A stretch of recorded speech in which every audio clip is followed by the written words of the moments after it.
Vapidity, Season 1, Episode 2, Another Plane Accident. Written wholly by Brian Fredward McGregor. Copyright 2018-2019. A deep, meaningful male voice now says, "Vapidity always rests by the side of the creative imagination." He chuckles towards the very end of the slogan, which starts with "Vapidity." The screen is pitch black now too, after fading quickly. The screen lightens up very slowly and surely to an aircraft taking off from a short runway on a small private airfield. There are hangars surrounding the small airfield on an otherwise unremarkable day in late October. There is some snow spread all around. However, as it's only been lightly snowing, there isn't that much, being that it's just the start of winter. Although it's late morning, it's still very early for this group of businessmen going on a hunting trip. Each of them are in old hunting camouflage. However, one of them is still strangely dressed for work, it seems, in a suit of all clothing. They each know one another, apart from this one man, a stranger from head office, who, as mentioned, was dressed in a suit. They each board this rather small, light chartered aircraft, one by one, carrying luggage, including many long black cases.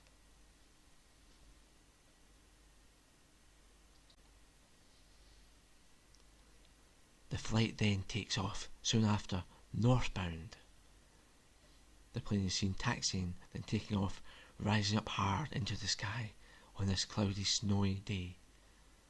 Although at this point, just as the plane is seen climbing up into the sky, slowly yet surely it begins disappearing into the great grey beyond.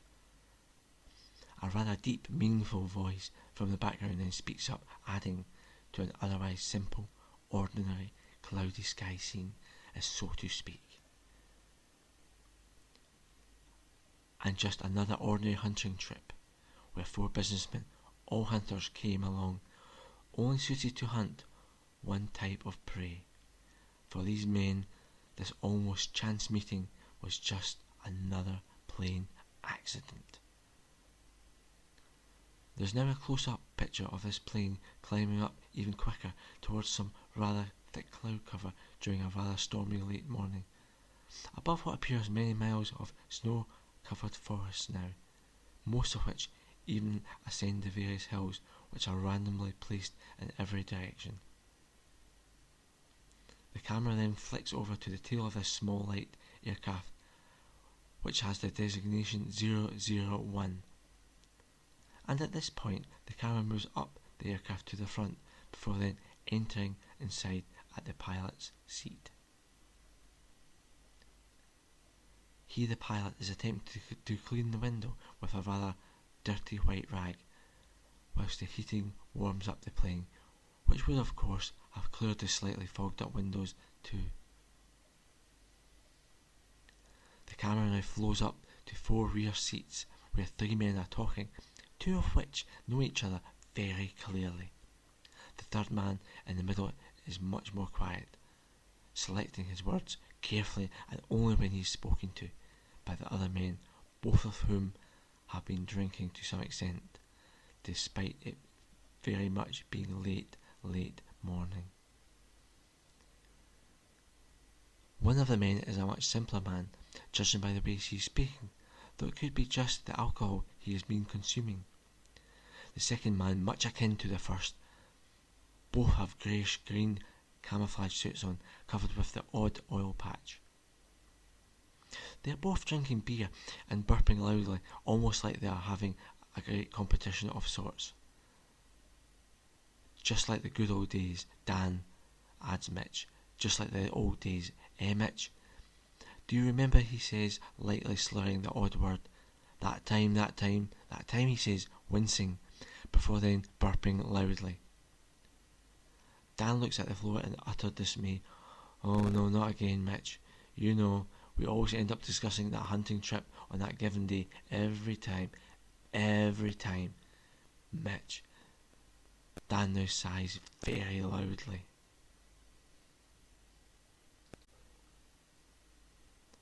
You know something, Dan? Asks Mitch. Yeah, Mitch, Dan says, rolling his eyes before then pinching them together quickly with his right hand. This suited and booted guy ain't drinking much. Nope, he ain't, Dan. Yeah, Mitch, I know. He's on the cart, you know. Ah, right, Dan. Mitch then says, swigging his beer. Dan now turns to the suited man before whispering, he's going to sleep soon. Watch, watch, Mitch. Now looking forward, adding, I'm going for a sleep now. He now awkwardly slumps over the seat, although dropping his beer without a care in the world. It's better, much better when he's quiet, adds Dan, who gives a big burp, and then a larger burp.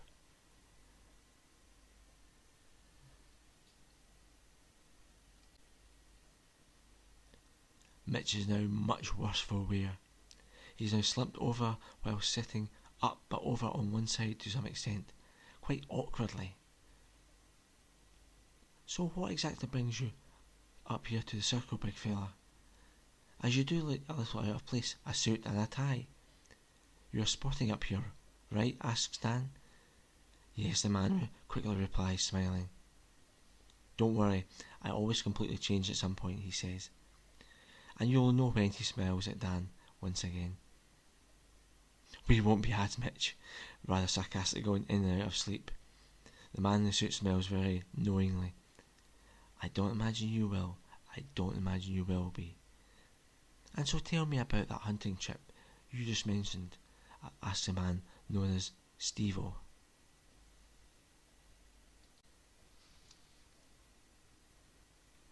Steve-O then adds, I know I arrived a little late for the departure today. I haven't introduced myself, but I'm Mitch burps loudly, yet again throwing Steve-O off his step, so to speak. Dan now interrupts Steve-O too, saying, Well, Dan's seen trying to think quite quickly on his feet. Dan was quite eager to tell the story, but decides against it at the last moment. Dan then remarks, well, one last time. There was a simple accident, a plain accident to be fair. Mitch is now fighting sleep, but losing, as he seems more interested in his beer, which is rolling about on the floor somewhat, than the conversation at hand, although he is listening intently the best he can. Mitch is continually attempting to pick up the bottle, which is trickier than it looks on a moving plane in bad weather. Mitch then adds, It's okay, Dan, it's okay. I will keep you right. I do remember that day. Dan does not seem too impressed with Mitch now, and his impressive memory, but smiles anyway, albeit rather awkwardly, whilst looking away. Dan then says, well, there was a hunting accident and an animal suffered a little. Suffered a lot more, like, adds Mitch. Yeah, thanks, Mitch, adds Dan quite furiously, who then goes on to purse his lips while sighing and shaking his head, rather annoyed with himself, but more so Mitch for letting the cat out of the bag. So, what happened exactly? Asks Steve-O.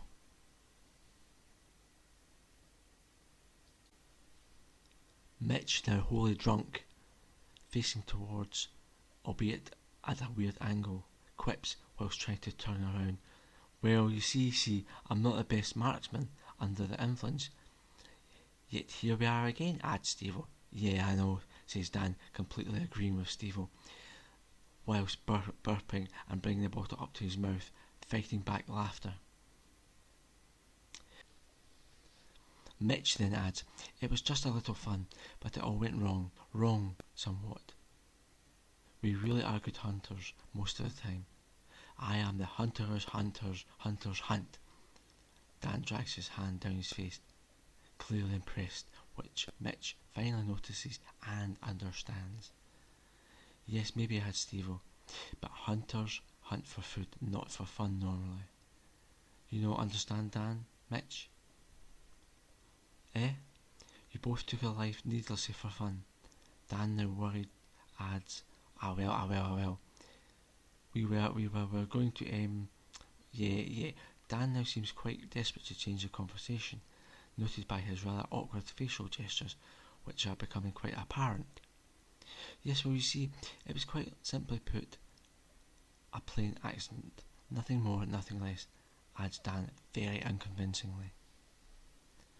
The pilot looks back periodically in the background, so to speak, as the three men discuss their previous hunting trip. He himself, the pilot, also a hunter, was with them on that very fateful day, being also drunk then, although not today. Quite fortunately. The camera moves to the pilot. He is listening to his headphones, or trying to, and replying to a third party, who he is holding a conversation with. The conversation is not going too well for the pilot, who complains that the reception is cutting out now and then.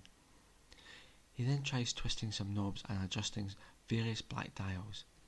The camera then flows back to Dan on the back seat, who sits next to and with Steve-O.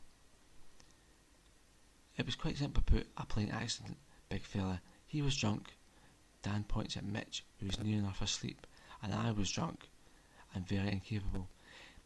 He didn't mean to wing it 6 times. I know him.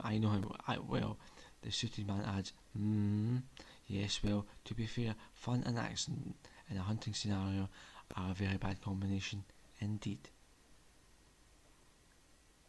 Now Mitch said that, not myself, a little earlier. Remember it, Dan? So, the gentleman Steve-O adds, hesitantly, tell me about yourself, Dan. Why are you both here yet again hunting, after such a bad encounter last time, out in the wilderness?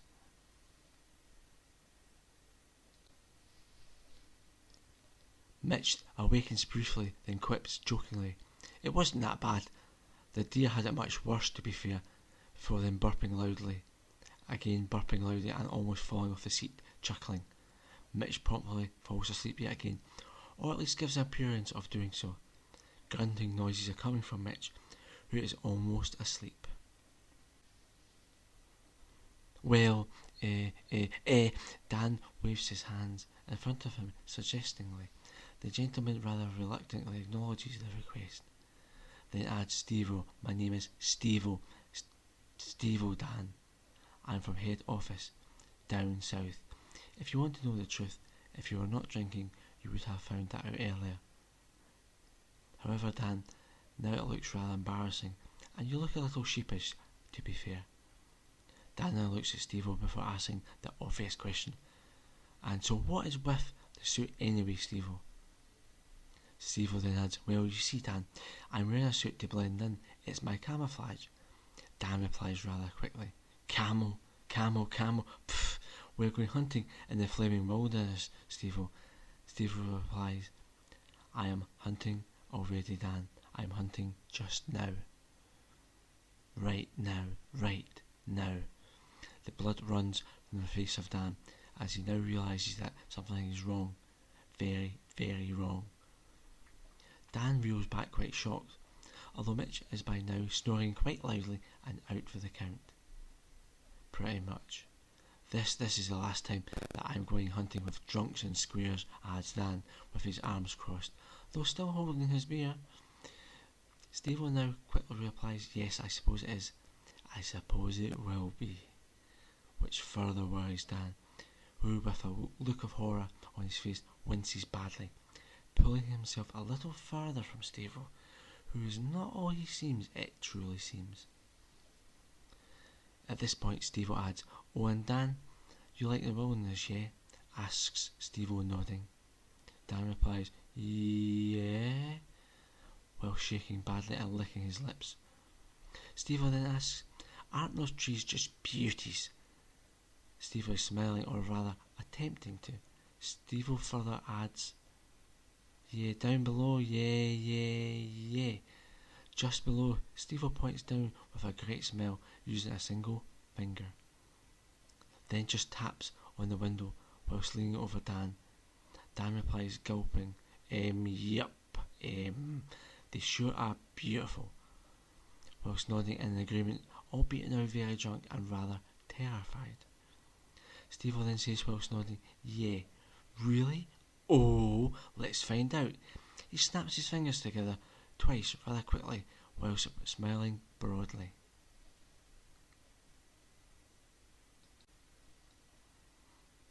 The plane now judders badly, then starts to descend down towards the trees, which are much further below by the 1,000, but not so far below for that long.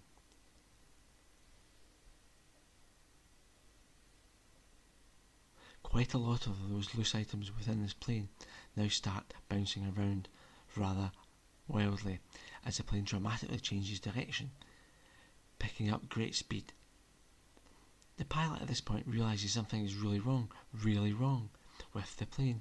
He holds his hands up in utter despair, then attempts to bring back the yoke once again to no avail, as it's stuck forwards and the plane is now picking up some speed too. The pilot tries frantically to contact someone, but the radio is also dead. Not that it was working properly as it was.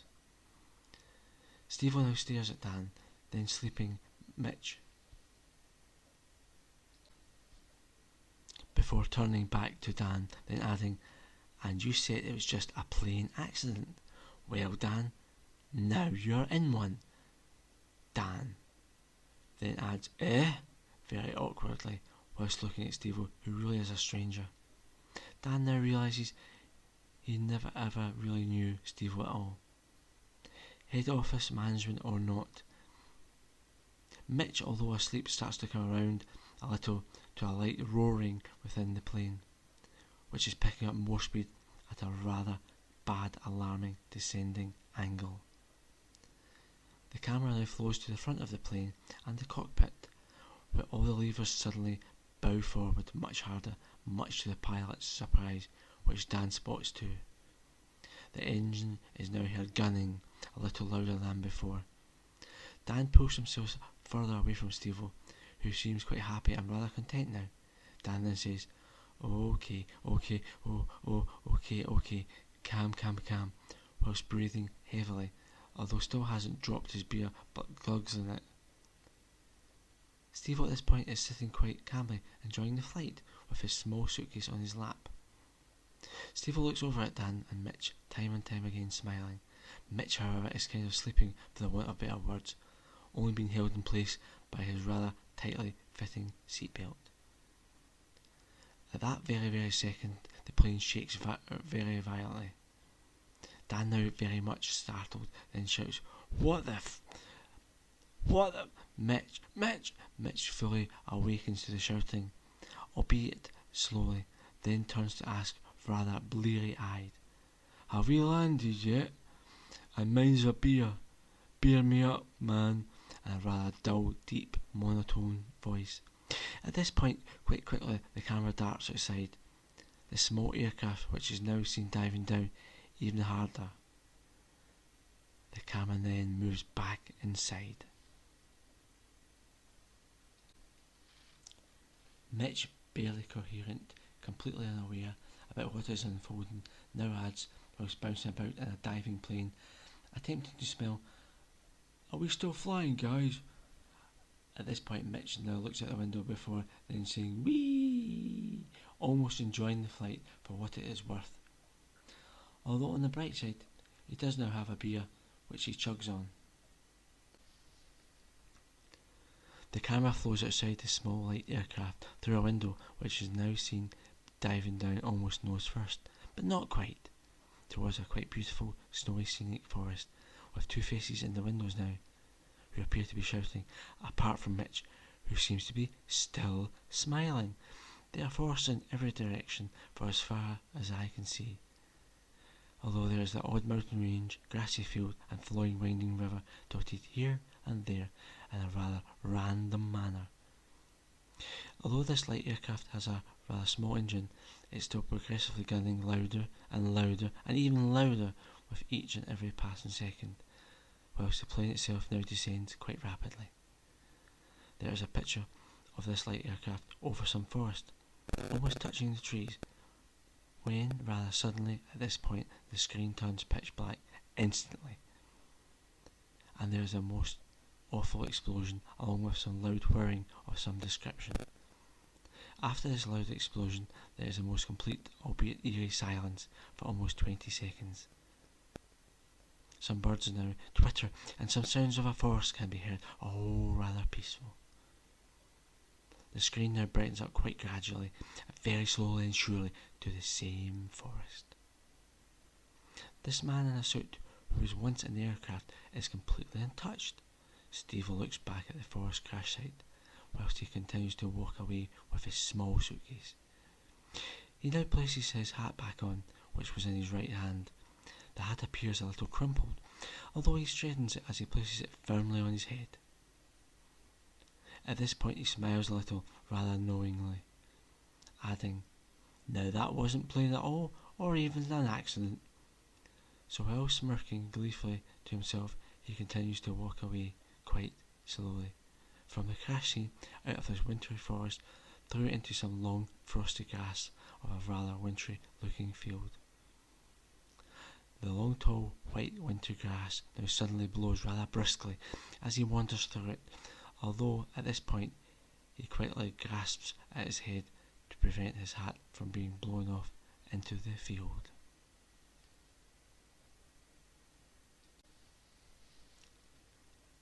Light snow blows into his face, although he does not seem too bothered by this at all. The camera raises above him quite quickly to reveal a brewing storm in the distance, which Steve-O is walking towards at a steady pace. The plane is a small fiery wreck racing just behind Steve-O, amongst the trees somewhat, in masses of pieces. Although the screen now darkens slowly and surely to complete pitch darkness, this gentleman, loosely known as Steve-O, is still seen heading through this almost endless field, where a voice then adds, "Even though there is a school of thought where living things have value, it is those with no regard for life that are often taught a different kind of lesson." A rather dark yet meaningful chuckle is heard now once again for several brief seconds. The screen lightens up very slowly to a quite dark, dank, misty scene where a shadowy figure walks across the screen from one side to another, clip-clopping gently as they continue walking through some quite smoky-looking floating mist.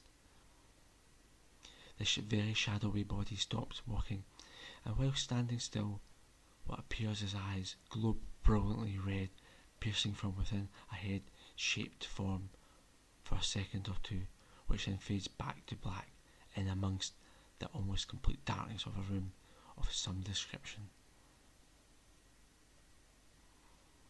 The same deep, meaningful voice starts chuckling before stopping slowly once again, then adds very slowly, "Vapidity," where everything spoken could not be written any clearer. And so until next time. A quite pleasant, rather light chuckle is now heard, and the screen once again fades to pitch black, just as the shadowy figure walks off out of the screen, through some ever-darkening, smoky, greyish, blackish mist of sorts. The screen slowly flows to a pitch black shade for 5 silent seconds, at which point then the words appear, "The End." A Brian Fredworm McGregor production, copyright 2018-2019.